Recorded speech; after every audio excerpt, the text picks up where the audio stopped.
It is certainly right that the U.S. and China are deeply intertwined economically.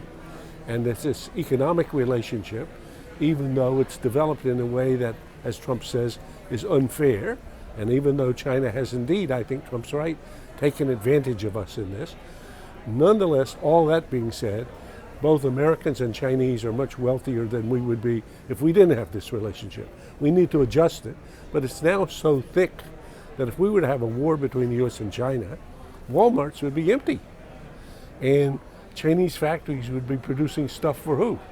And where would we get a loan for our deficit?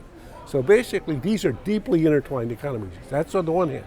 On the other hand, we should remember in 1914, the British and German economies were so thickly interdependent that the most famous book in Europe in the decade before 1914, World War I, was a book by Norman Angell, and it was called The Great Illusion. And the Great Illusion was the illusion that nations could fight wars anymore.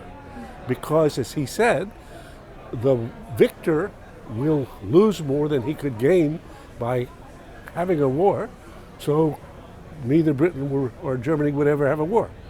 But they did. And your second point, the ship outside Shanghai are the markets. Basically, if you look at the markets in 1914, even after the assassination of the Archduke, they're booming.